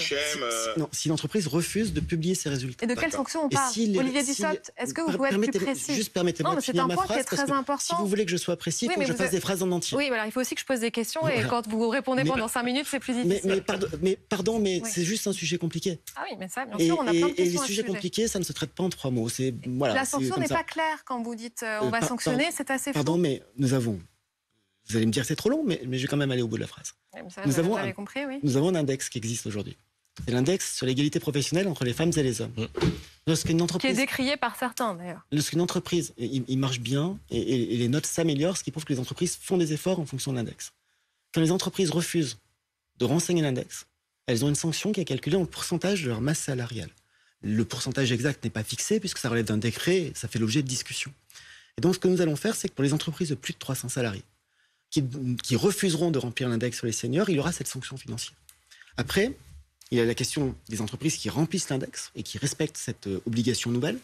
Et il y a des entreprises qui, au bout d'1 an, 2 ans, 3 ans, vont faire le constat que leur situation sur l'emploi des seniors ne progresse pas. Est-ce qu'on met des sanctions financières? Non.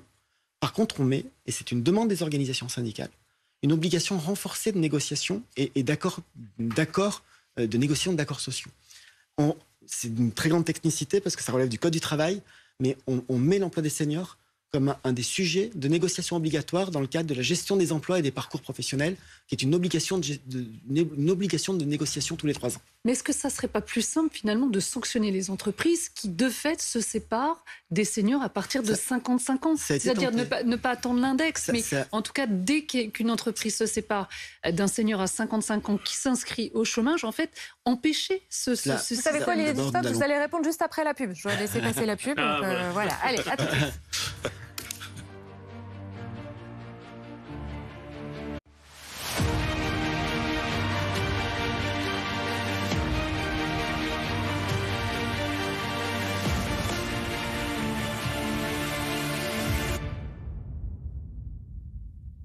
Olivier Dussopt, le ministre du Travail, de l'Emploi et de l'Insertion, répond à toutes les questions que vous vous posez sur la réforme des retraites présentée tout à l'heure. On continue à écouter vos questions. Bonsoir Sabine, vous êtes hôtesse de caisse, vous avez 64 ans, vous avez commencé à travailler à 20 ans, vous travaillez encore à temps partiel. Quelle est votre question à monsieur le ministre? Voilà, donc je suis née en 1959. Je prends ma retraite le 1er avril prochain. J'aurai 850 € de pension de retraite. J'ai toujours travaillé à temps partiel. J'ai le nombre de trimestres qui est largement dépassé.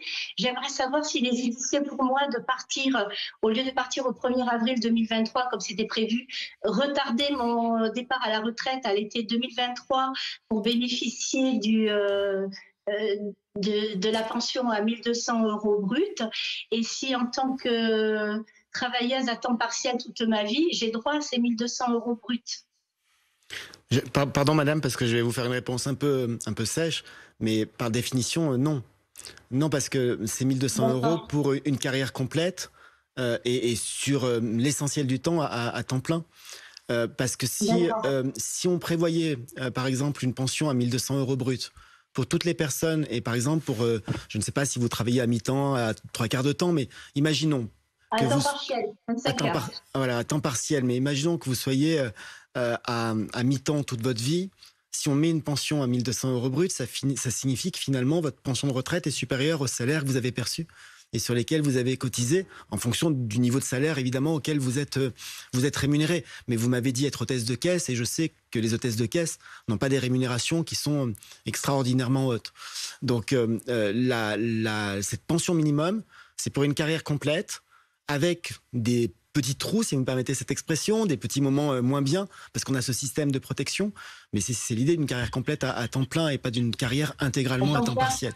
Et par ailleurs, la réforme va s'appliquer à partir du 1er septembre 2023, donc ça serait peut-être même au-delà de l'été pour vous. Mais est-ce qu'elle peut espérer quelque chose de plus? Oui, parce que, dans le cadre des nouvelles règles, madame a cotisé toute sa vie et les modalités de revalorisation des petites pensions. Comme je ne connais pas le salaire de madame, je ne peux pas dire si elle est au niveau des pensions minimum ou pas, notamment par rapport à un temps partiel. Mais les modalités de revalorisation des petites pensions font que le 1 200 € brut sera plutôt pour des gens qui auront travaillé à temps plein l'essentiel de leur vie, mais que par cascade, ceux qui ont travaillé à temps partiel toute leur vie bénéficieront aussi d'une augmentation moins importante par définition, puisque sur un temps partiel. Donc vous allez peut-être obtenir quand même quelque chose, ça vous l'entendez? Je ne sais pas si vous voulez nous donner des précisions, Sabine, d'ailleurs. Oui, pour évaluer au mieux votre situation. Un peu plus, ça sera bien, mais par contre, moi, j'ai cotisé pendant 44 années, bon, à temps partiel, à 25 heures, hein, mais j'ai cotisé ça, personne ne vous l'enlèvera, madame, et le fait d'avoir cotisé un peu plus déjà, parce que vu votre âge, votre année de naissance, c'est pas très poli de parler de l'année de naissance comme cela, mais vu votre année de naissance, vous avez le droit de partir depuis déjà 2 ans. Puisque c'est 62 ans, vous avez les 42 annuités requises pour la génération à laquelle vous appartenez. Le fait d'aller un peu plus loin, comme vous le faites, et les raisons vous appartiennent bien évidemment, vous permet d'avoir une retraite un peu meilleure, notamment parce que vous cotisez plus à la complémentaire Agir Carco, ce qui permet de le revaloriser. Mais sur la base des salaires que vous avez perçus, puisque c'est évidemment proportionnel par rapport au temps que vous travaillez chaque semaine. J'espère que vous êtes satisfaite, enfin, que vous avez en tout cas l'éclairage que vous attendez. Je comprends bien aussi que vous devez être déçue, Sabine. Mais... Ouais. Merci d'avoir été... Merci beaucoup. Au revoir. On va maintenant retrouver, au revoir Sabine, on va retrouver François Poulain. On a plein de questions à prendre à la suite. François Poulain, vous êtes infirmier libéral à Marseille, vous êtes président de l'URPS, infirmier en Provence-Alpes-Côte d'Azur. Vous avez 56 ans, vous avez commencé à travailler à 30 ans à l'hôpital public.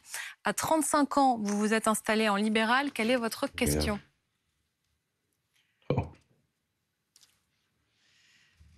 Est-ce que vous nous entendez, François ?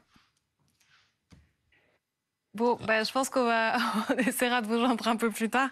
Se poser la question des infirmiers, c'est aussi poser la question de la pénibilité. Et je sais que c'est un dossier qui vous tient à cœur, Emmanuel Le Chypre. Oui, parce que finalement, c'est le sujet qui est le moins macroéconomique de tous les sujets sur ce sujet de la retraite, puisque ça concerne effectivement beaucoup de gens. Alors, il y a beaucoup de questions. Il y avait 10 critères avant que Emmanuel Macron soit président de la République. Il n'y en a plus que 6. Est-ce que vous prenez plus de critères en compte directement ou indirectement? Et puis, il y a beaucoup de gens qui sont aussi soumis à plusieurs critères de pénibilité, que ce soit l'effort physique, le bruit, le froid, etc. Qu'est-ce qu'on fait pour tous ces gens qu'on appelle, en jargon, des gens polyexposés? Il y a 2 sujets dans votre question et on parle d'un outil qu'on appelle parfois le C2P, ce que personne ne comprend parce que c'est un vilain sigle, c'est le compte professionnel de prévention. Et dans ce compte professionnel de prévention, les salariés exposés à des facteurs de pénibilité, ça peut être par exemple le travail de nuit, ça peut être le travail en 3-8, peuvent obtenir des points et ces points leur permettent soit de partir à la retraite plus tôt, soit d'avoir des formations en termes de reconversion. Et puis nous créons un nouveau droit d'ailleurs, qui sera d'avoir un congé de reconversion professionnelle pour véritablement pouvoir s'arrêter, suivre une formation, changer de métier. Parce que répondre à la pénibilité, c'est aussi permettre aux salariés d'avoir un nouveau métier et de se former à un nouveau métier. Sur ce compte de prévention, il y a 6 critères, vous l'avez dit, et nous allons simplement simplifier les choses. Simplifier les choses, c'est par exemple dire que pour avoir des points sur ce compte de prévention, vous n'aurez plus besoin de travailler 120 nuits par an, mais 100 nuits. Vous n'aurez plus besoin de travailler 50 jours en 3-8, mais 30 séries en 3-8. Et donc, ça va permettre d'avoir des points plus facilement. Nous allons donner la possibilité aux salariés qui ont ce compte-là d'avoir donc un nouveau droit qui est ce congé de reconversion. Parce que, je répète, mais une façon d'aller jusqu'au bout de sa carrière, ça peut être d'être formé à un nouveau métier. Ça ne sera pas le cas de tout le monde. Il faut que ce soit sur la base du volontariat, mais c'est une possibilité. Et puis, vous l'avez dit, il y a d'autres critères qui ne sont pas dans ce compte de prévention. Le fait de porter des charges lourdes, le fait d'être dans ça avait été supprimé. Oui, le fait d'être dans un travail de vibration, où il y a des vibrations, les postures pénibles. Pourquoi ça avait été supprimé en 2017 ? Parce qu'on demandait par exemple à des chefs de petites entreprises du bâtiment, des travaux publics, de nous dire sur des formulaires administratifs combien de fois chacun de leurs salariés allait soulever une charge lourde par jour. C'était un peu kafkaïen en termes d'administration, un peu compliqué. Et donc ce que nous voulons faire là, c'est revenir sur ces critères qu'on appelle des critères ergonomiques, notamment de port de charges lourdes, pas de les remettre dans le compte parce qu'on ne va pas recréer quelque chose qui ne marche pas, mais de faire 2 choses. La première, c'est de demander aux branches professionnelles et donc aux partenaires sociaux, dans les métiers qui sont les plus exposés à ces critères-là, de négocier des accords de prévention. Et la puissance publique, la sécurité sociale, il y a une branche de la sécurité sociale qui est consacrée aux accidents du travail et aux maladies professionnelles. On l'appelle ATMP, parce qu'on aime bien les sigles à nouveau. Mais là, l'ouvrier qui manipule son marteau-piqueur toute la journée. J'y viens. On souhaite que les branches aient des accords de prévention financés, avec des actions financées par cette branche de la sécurité sociale pour améliorer les choses. Parce que la meilleure chose à faire, c'est de prévenir plutôt que d'attendre que les gens soient cassés par leur travail et de leur dire vous allez partir plus tôt parce que vous avez le dos abîmé. Par contre, on sait très bien qu'il y a des gens, vous le dites, qui depuis des années et des années ont un marteau-piqueur pour des charges lourdes et malheureusement pour lesquelles l'usure, la pénibilité ont déjà fait leur œuvre. Ils ont déjà des conséquences physiques. Et pour eux, il faut qu'on ait un suivi médical renforcé, très régulier, qui permette d'abord de la prévention à nouveau, parce que ça permet d'adapter les postes, d'adapter les emplois, et puis qui permette, quand c'est nécessaire, des départs anticipés. Et on souhaite que ces visites médicales soient plus régulières. On souhaite qu'il y en ait une à partir de 45 ans. On souhaite que, quoi qu'il arrive, il y en ait une à 61 ans. Pourquoi 61 ans ? Parce que quand vous avez été abîmé par l'usure et finalement abîmé par votre travail, si vous allez voir votre médecin à 63 ans et demi, et que le médecin vous dit votre dos est très abîmé, vous allez partir à la retraite plus tôt et c'est bien dommage que vous ne soyez pas venu parce que vous auriez pu partir il y a 2 ans, la réparation elle est perdue. Si vous avez une visite régulièrement dans votre carrière et notamment une à 61 ans, et là le médecin vous dit ça commence à tirer un peu, pardon pour cette expression familière, et vous pouvez vous reposer et arrêter de travailler, là vous bénéficiez. Et donc c'est un double effet. De la prévention, sur ces 3 critères très compliqués, beaucoup de prévention, on va y consacrer 1 milliard sur les 4 années et demie qui viennent, ce qui est conséquent et même important, et puis un meilleur suivi médical, à la fois pour bien prévenir et éviter les troubles. Vous avez les moyens de ce meilleur suivi médical? Oui, la médecine du travail, c'est toujours très compliqué d'avoir les consultations qu'on devrait avoir. Vous allez me maudire parce que ça m'oblige à répondre en 2 points. Mais le premier point, c'est que oui, nous avons cette possibilité-là, parce que cette branche de la sécurité sociale, accident du travail et maladie professionnelle, est une branche qui est excédentaire. Et vous allez prendre d'ailleurs les cotisations de cette branche pour... Alors, on va monter un peu les cotisations payées par les entreprises à la caisse d'assurance vieillesse et baisser un peu les cotisations payées à cette branche AT-MP. C'est neutre pour les entreprises, mais ça permet d'équilibrer le système de retraite. Mais cette branche, elle est très excédentaire. En 2026, elle devrait faire un excédent de 3,3 milliards d'euros. Donc on sait qu'il y a cette possibilité-là. Donc ça, c'est plutôt utile. Puis après, il y a la question de la médecine du travail que vous avez évoquée. Il faut qu'on recrute des médecins du travail, il faut qu'on en forme plus. Il faut qu'on travaille aussi sur l'attractivité de ce métier. Oui, parce qu'on est en pleine grogne de la médecine de ville en ce moment. Je sais bien que c'est différent. Et j'évoquais tout à l'heure la loi Santé au travail d'août 2021, qui est une belle loi pour plusieurs raisons. D'abord parce qu'elle apporte plein de progrès. Puis c'est une loi qui, en fait, a permis de traduire dans la loi un accord passé par les partenaires sociaux. Donc elle est très consensuelle.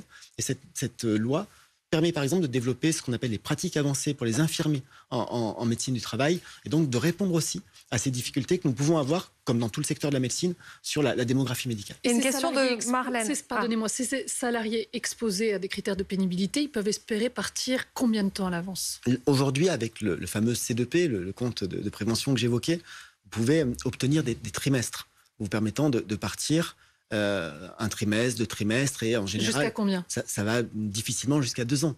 Puis après, il y a un autre système, une autre possibilité de partir plus tôt, qu'on appelle l'incapacité. C'est-à-dire que le médecin considère que vous êtes...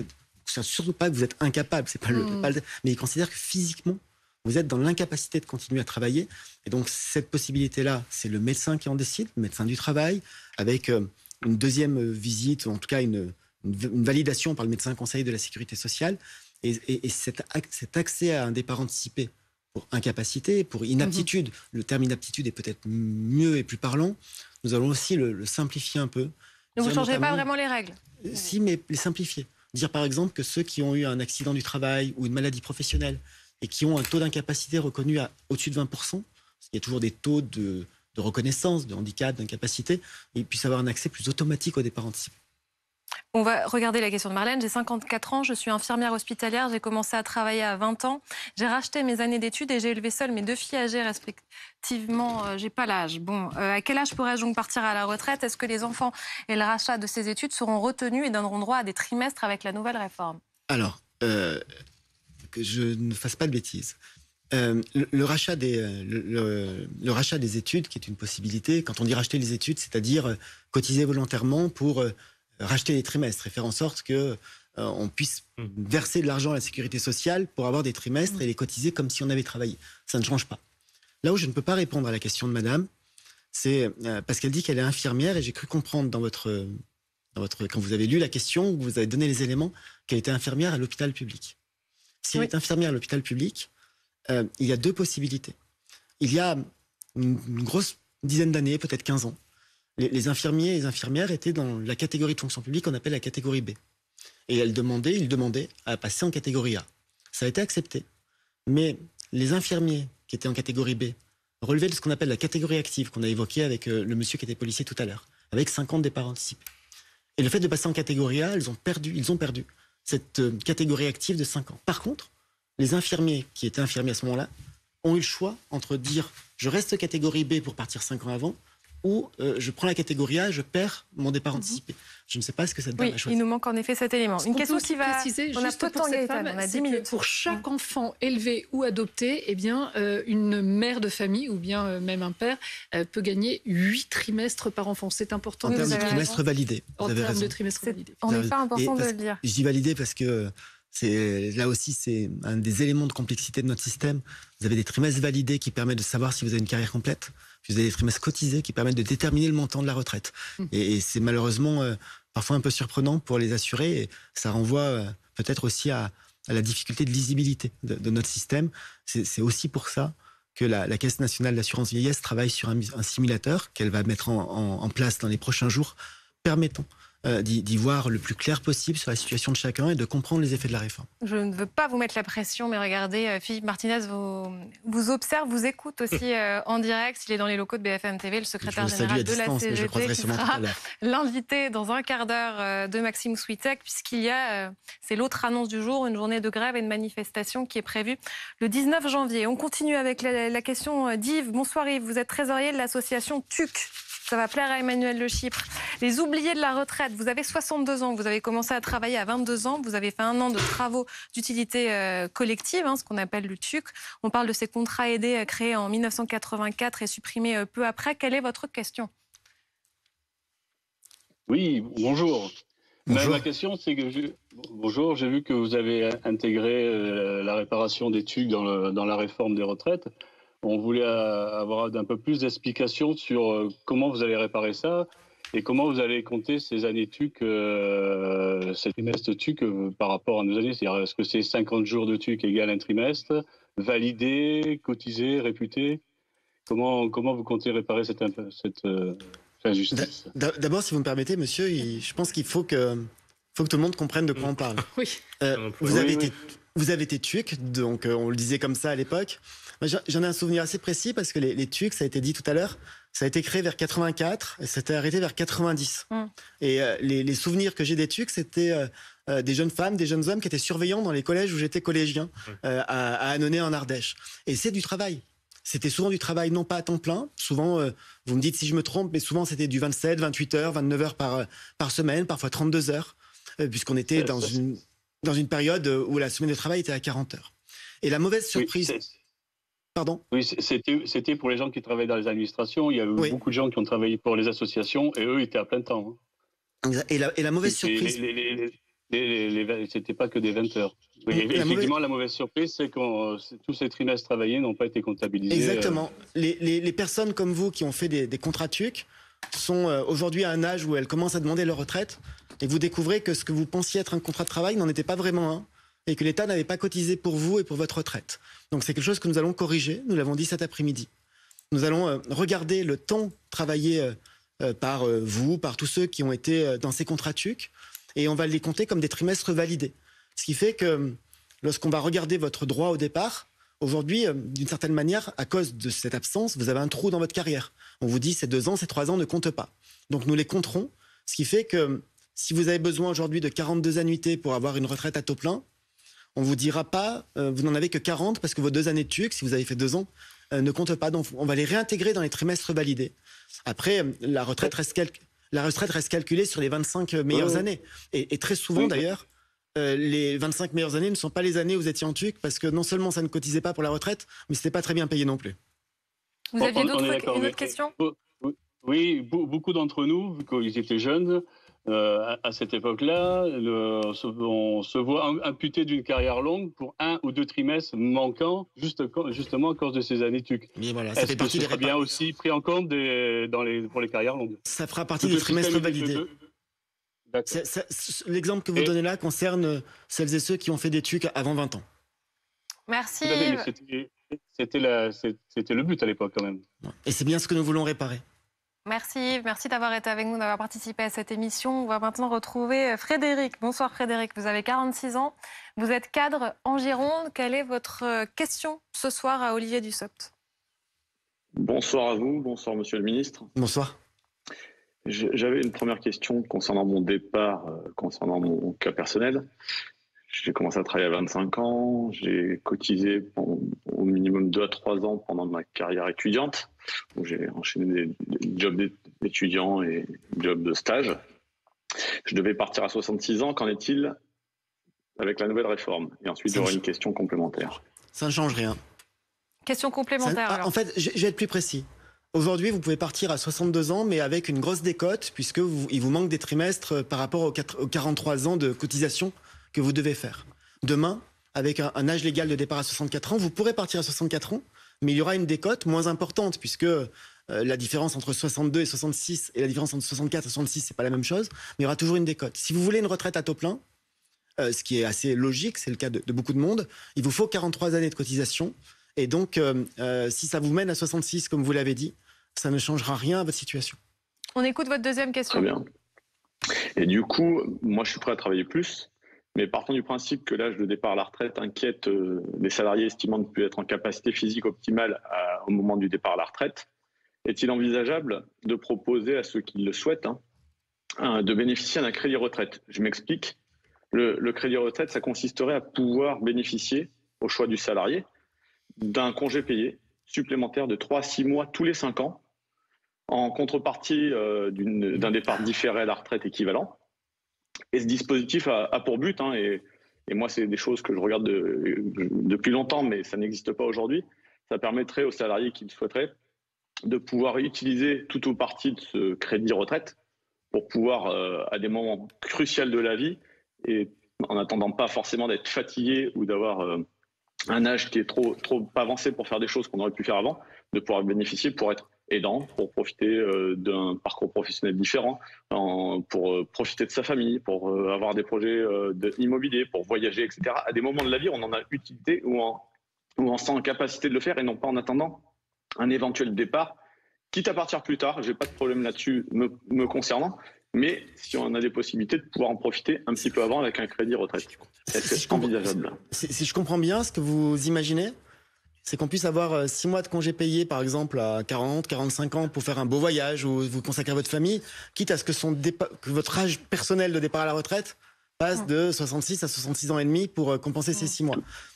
Je veux dire quelque chose où c'est utile et où on se semble avec des besoins différents, des capacités physiques et économiques différentes, avec des besoins pour des personnes de la famille et autres. Je comprends l'idée, mais je vais vous dire deux choses. La première, c'est que vous êtes le premier à me le demander, donc heureusement que je suis assis parce que... Faut toujours un premier.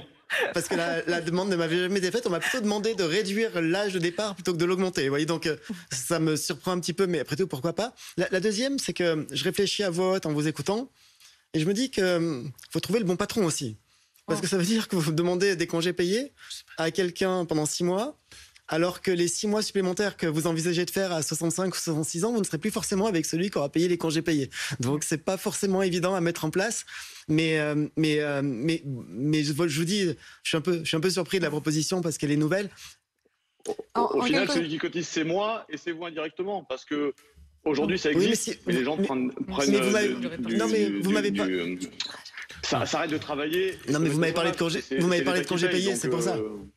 Bon, oui, les gens le font de manière déguisée aujourd'hui. Aujourd'hui, c'est de le faire de manière encadrée. C'était une proposition. Vous avez votre propre réforme des retraites. Je ne sais pas si on la verra un jour, mais en tout cas, pour aujourd'hui, c'est non.